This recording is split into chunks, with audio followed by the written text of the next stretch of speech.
નમસ્તે, Shiv enterprise YouTube ચેનલમાં આપનું હાર્દિક સ્વાગત છે। આજે આપણે જોશું સંત સુરદાસ યોજના। આ યોજનામાં ફોર્મ ભરવા માટે શું શું ડોક્યુમેન્ટ જોશે, કોણ ફોર્મ ભરી શકશે, શું લાભ મળવાપાત્ર થશે, તે બધી જ માહિતી આપણે એક જ વિડીયોમાં મેળવીશું। તો તમે વિડીયો અંત સુધી જોવાનું ભૂલશો નહીં। સૌપ્રથમ આપણે કોઈ પણ એક બ્રાઉઝર ઓપન કરી લઈશું। તેમાં ટાઈપ કરીશું ઈ સમાજ કલ્યાણ। તમને પેલી જ ઓફિશિયલ વેબસાઇટ આવી જશે, તે આપણે ઓપન કરી લેશું। આપણે અહીંયા લેંગ્વેજ સિલેક્ટ કરી લેશું, ઇંગ્લિશ કે ગુજરાતી। હાલ આપણે ગુજરાતી સિલેક્ટ કરી લઈએ છીએ। તેમાં નિયામક સમાજ સુરક્ષા ઉપર ક્લિક કરીશું। આપણે જોવાના છીએ સંત સુરદાસ યોજના, તેમની ઉપર ક્લિક કરી દઈએ। હાલ આ યોજનામાં ફોર્મ ભરવાનું ચાલુ છે। સંત સુરદાસ યોજના તીવ્ર દિવ્યાંગતા ધરાવતા વ્યક્તિઓને આર્થિક સહાય આપવા માટેની આ યોજના છે। આપણે પાત્રતા કોને લાભ મળવા પાત્ર છે તે જોઈ લઈએ। તો કે 60% કે તેથી વધુ દિવ્યાંગતા ધરાવતા વ્યક્તિઓને આ યોજનાનો લાભ મળવા પાત્ર થશે। ₹600 માસિક પેન્શન રાજ્ય સરકાર દ્વારા આપવામાં આવશે। દર મહિને તમને ₹600 મળવા પાત્ર થશે। કયા લોકોને મળવા પાત્ર થઈ છે તે આપણે જોઈ લઈએ। દિવ્યાંગતાનો પ્રકાર છે 20 પ્રકાર છે, તે આપણે 20 પ્રકાર જોઈ લઈએ। અને મળવાપાત્ર જે લાભ છે તે 60% કે તેથી વધુ દિવ્યાંગતા ધરાવતા હોય તે વ્યક્તિઓને મળવાપાત્ર થશે।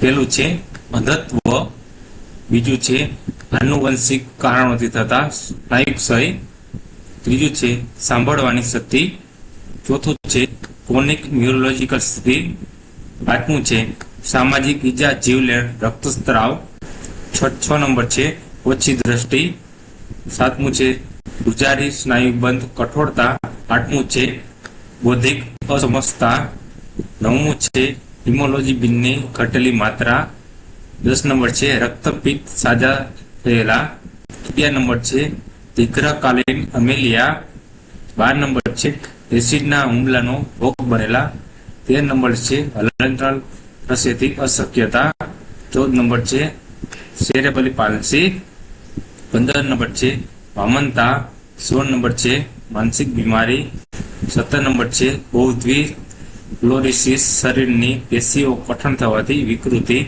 18 નંબર છે ખાસ અભ્યાસ સંબંધિત દિવ્યાંગતા, 19 નંબર છે વાણી અને ભાષાની અશક્તતા, 20 નંબર છે ચેતાતંત્ર ન્યુરોની વિકાસલક્ષી સ્થિતિમાં ક્ષતિ, 21 નંબર છે બેરા અંધત્વ સહિત અનેક અપંગતા। આ જે 21 છે તેમાં 60% કે તેથી વધુ દિવ્યાંગતા ધરાવતા હોય તે વ્યક્તિને લાભ મળવા પાત્ર થશે। આપણે જોઈ લઈએ કે શું શું ડોક્યુમેન્ટ જોશે।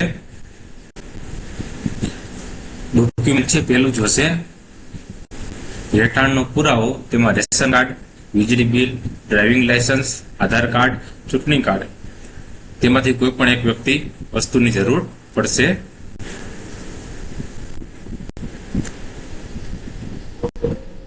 બીજું છે ઉંમરનો પુરાવો, શાળા છોડ્યાનું પ્રમાણપત્ર, જન્મનો દાખલો, તલાટી નગર પંચાયતનો રેકર્ડ મુજબનો જોશે। કોઈ પણ એમાંથી એક વસ્તુ જોશે। બીજું છે દિવ્યાંગ ઓળખ કાર્ડ કે સિવિલ સર્જનશીપનું દિવ્યાંગતાનું પ્રમાણપત્ર, એમાંથી કોઈ પણ એક વસ્તુ જોશે। બીપીએલ સ્કોર અંગેનો દાખલો, સુવર્ણ જયંતિ કાર્ડ પૈકી કોઈ પણ એક જો હોય તો ફરજિયાત નથી। બેંક પાસબુકની પ્રથમ પાનાની નકલ કે રદ કરેલ ચેક, તેમાંથી કોઈ પણ એક વસ્તુ જે તમને ₹600 મહિને મળવા પાત્ર થશે તે ડાયરેક્ટ તમારા બેંક એકાઉન્ટમાં ટ્રાન્સફર થશે। આધાર કાર્ડની નકલ, દિવ્યાંગ ઓળખ કાર્ડ, એસટી, બસ પાસ। હાલ તમે જોઈ શકો છો સંત સુરદાસ યોજના, તેમાં ફોર્મ ભરવાનું ચાલુ છે। હવે આપણે ઓફલાઈન ફોર્મ ડાઉનલોડ કરવું હોય તો તમે અહીંથી ડાઉનલોડ કરી શકો છો। અને પછી આપણે પેલા ઓફલાઈન ફોર્મ ભરવાનું થશે તે મુજબથી આપણે ઓનલાઈન ફોર્મ ભરવાનું થશે। ઓનલાઈન ફોર્મ ભરવા માટે જો તમે જૂના યુઝર હોય તો આ યુઝરને અને પાસવર્ડથી લોગિન કરી શકો છો। અને નવા યુઝર હોય તો નવા યુઝર ઉપર અહીંયા કૃપા કરી નોંધણી કરો તેના ઉપર ક્લિક કરવાનું થશે। હાલ આપણે ઓફલાઈન ફોર્મ જોઈ લઈએ। સંત સુરદાસ યોજનાની સહાય મેળવવા માટેની અરજી પત્ર. અરજી ફોર્મ છે વિના મૂલ્યે તમને મામલતદાર ઓફિસમાં પણ મળી જશે અને તમે ઓનલાઈન પણ ડાઉનલોડ કરી શકો છો.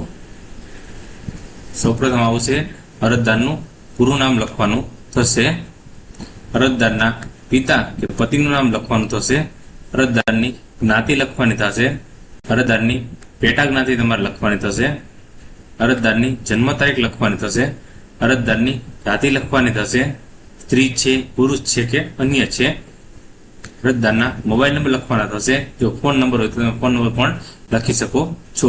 આ જગ્યા ઉપર અરજદારનો ફોટો ચોંટાડવાનો થશે.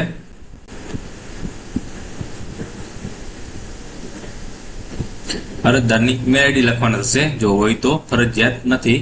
અરજદારનો પ્રકાર લખવાનો થશે, જે આપણે આગળ 21 પ્રકાર જોયા તેમાંથી કોઈ પણ એક પ્રકાર લખવાનો થશે અને તેમની ટકાવારી લખવાની થશે. 60% કે 60% કે 60%થી વધુ હોવી જોઈએ. અરજદારનું હાલનું સરનામું લખવાનું થશે, અરજદારનું કાયમી સરનામું લખવાનું થશે. જોઈ લઈએ અન્ય વિગતો. ગુજરાત રાજ્યમાં કેટલા વર્ષથી વસવાટ કરો છો તે લખવાનું થશે. બીપીએલ કે સુવર્ણ જયંતિ કાર્ડ જો હોય તો લખવાનું થશે. આધાર કાર્ડ નંબર લખવાના થશે. યુડીઆઈડી કાર્ડનો નંબર લખવાનો થશે. જો બીપીએલ તમે કાર્ડ આપો છો તો બીપીએલ કાર્ડનો જે સ્કોર છે તે લખવાનો થશે. હવે આપણે બેંક એકાઉન્ટની વિગત લખવાની થશે. બેંકનું નામ લખવાનું થશે, આઈએફએસસી કોડ લખવાનો થશે, બેંક શાખાનું નામ લખવાનું થશે અને બેંક એકાઉન્ટ નંબર લખવાના થશે. હવે જે આપણે ડોક્યુમેન્ટ આગળ જોયા તે બધા ડોક્યુમેન્ટ છે તે પ્રમાણે તમારે તેમના નંબર લખવાના થાય છે. અને લાસ્ટમાં તમારે સ્થળ, તારીખ અને અરજદારની સહી કરાવવાની થશે. અને આ છે તમારે ઓનલાઈન ભરવાનું હશે. જો તમને ઓનલાઈન ભરતા ના આવડતું તો તમે કોમેન્ટ કરી શકો છો. નેક્સ્ટ વિડીયો આપણે ઓનલાઈન ફોર્મ આપણે કઈ રીતે ભરી શકીએ છીએ તે માટે બનાવીશું. જો તમને મારો વિડીયો પસંદ પડ્યો હોય તો મારી યુટ્યુબ ચેનલ શિવ એન્ટરપ્રાઇઝને સબસ્ક્રાઇબ કરી શકો છો. અને તમને કોઈ પણ પ્રોબ્લેમ પડે તો મને કોમેન્ટ કરી શકો છો. હું તમને બધા કોમેન્ટનો પૂરતો જવાબ આપવાનો પ્રયત્ન કરીશ.